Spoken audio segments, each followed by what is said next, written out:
up, friends? So I'm not going to be teaching a drop-in class online this week, so I thought I'd show a little something on Instagram to give you something to play with in the movement missing links vibe. So I just want to look at something that can happen with forearm planks. So forearm planks are classic. They're really helpful and useful context to understand breathing, to understand stability, to understand distribution of effort. And they're challenging and tend to illuminate certain kinds of, we tend to get really focused in certain kinds of ways on them. And something that makes a huge difference in how sort of well they coordinate is how we're breathing with our ribs and how we're stabilizing the back end with the feet. Sometimes get really, really intense in the upper body, but we can distribute that more. So we're just gonna do a plank. We're gonna do a couple little strategies to get some distribution available, and then we're gonna try it again. Easy, take it easy. This is the first one. We're gonna do a forearm plank for just 3 full inhale exhales. In through the nose and out through the mouth. Easy, okay? So please set up with your, if you can, with your forearms down and your index knuckles on the floor. If that doesn't work, you can make fists. Let's not do a triangle. Let's try to find this parallel position. From here, you're gonna look right between your thumbs and you're gonna find the floor with the backs of your toes. You can go ahead and just take a nice easy inhale here with the knees down, and then exhale, feel the floor come up into your feet as you push your feet down to find your plank. Now just try to breathe here and distribute the effort. In through the nose and out through the mouth.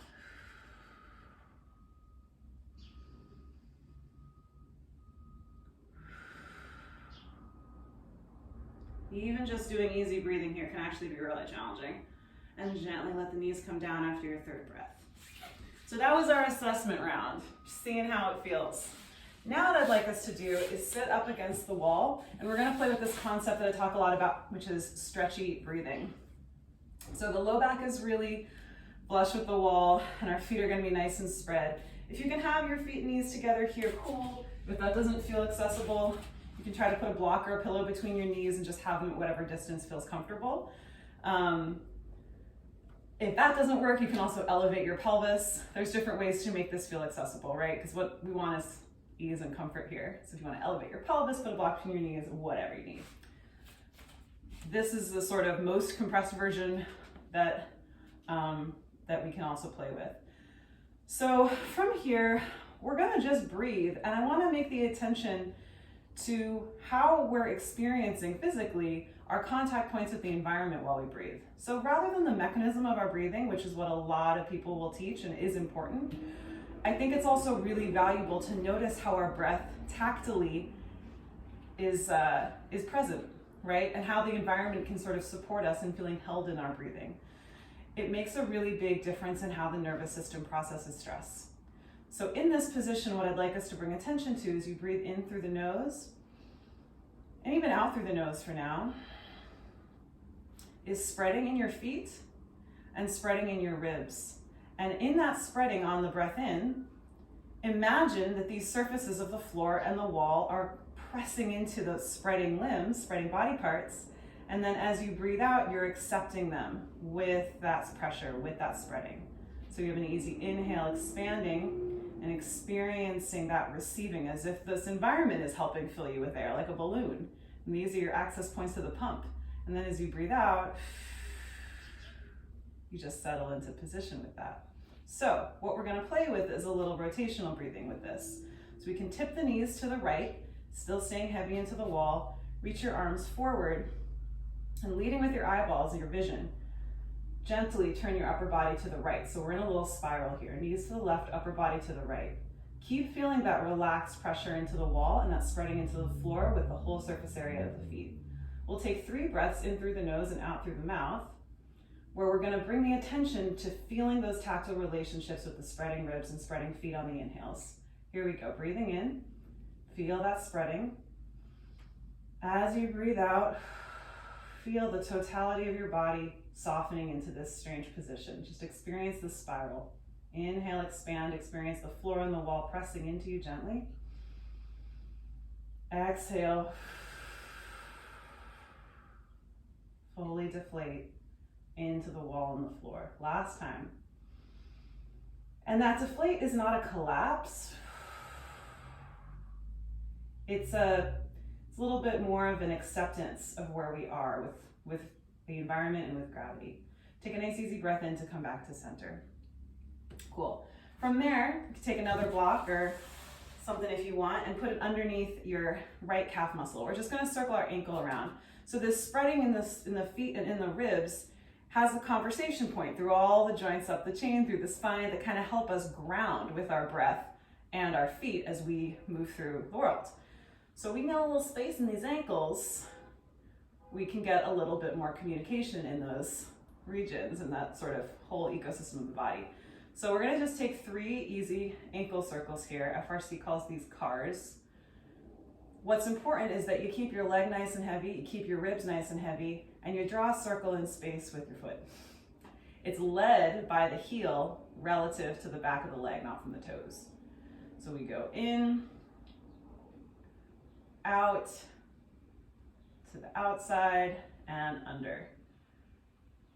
There's fancy words for these positions, and I'm not going to say them because I want us to focus on the picture we're drawing in space with our heel and the sensation of spreading ribs into the wall as we go. Let's do that same thing on the other side. So, noticing if there's a point where you want to brace against the wall to achieve this. See how relaxed you can stay with that wall supporting you on those inhales. And as you make these circles through your left side now, heavy through the leg. I like to imagine that I'm wearing flippers and that I'm drawing a really big circle out and around. Other way. And just notice how that creates some stretch in the ankle, some squeeze in the muscles around the ankle. If your knee is bending or if you're wanting to brace away from the spine, that's just your nervous system not trusting how to get into that far of a circle with your ankle. So make the circle smaller so that that stuff can chill out. And then after 3 each way, that was kind of 4.5 or something. We'll stop that. So now what I'd like us to do is do that rotation breathing one more time. We're going to get right into it, do it 3 breaths, and then we're going to test our plank again. So however you were set up last time, experiencing that those spreading feet on the floor and the wall. See if you can experience more floor now as your feet, now that we've opened up the ankles, got some more receptivity flowing. Easy breath in. Exhale, tip the knees to the left and spiral the upper body to the right just a bit. Eyes between your hands, no straining in the neck, stay soft and heavy, let the wall support you. Breathing in through the nose. Expanding.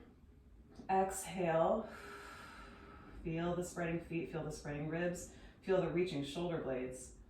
As the air comes in, experience the floor and the wall coming up into your body. Spread those ribs and feet. As the breath leaves you, notice if there's a little bit more stretch in the shoulder blades, maybe a little bit more squeeze towards the abs and the obliques last time. Spreading feet, spreading ribs. Easy breath in, exhale, come back. Plank again, let's see what changed. See what happens for distributing this effort if we can get those heels to reach back a little more and we can let the pelvis untuck a bit. A lot of that was to get breath into the back ribs so we can untuck the pelvis, reach through those ankles. So let's try it. Same setup as before. Forearms down, tucking the toes, eyes gently forward. Spread the shoulder blades. Already push the floor down with the elbows, with the whole forearm.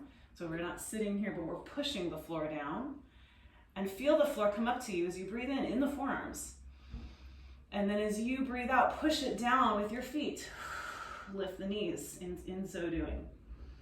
Inhale, expand those stretchy ribs. Exhale, push those heels away and drop the sits bones down towards the floor just a bit. Chest can stay forward. 2 more breaths. Stretchy ribs, stretchy feet, stretchy hands.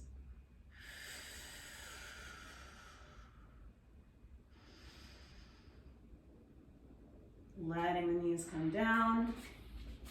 And just noticing if that spreading in the feet and in the ribs and in the hands actually gave you more access to distribute effort, and that plank actually felt more balanced. So that's a fun little thing that really underpins a lot of the work that Movement Missing Links is about, which is finding that breathing and that grounding in all of these different contexts and organizations so our nervous system trusts movement and trusts the environment so that we can relate to it physically and feel strong and do cool stuff. All right, thanks for watching. I'll see you soon.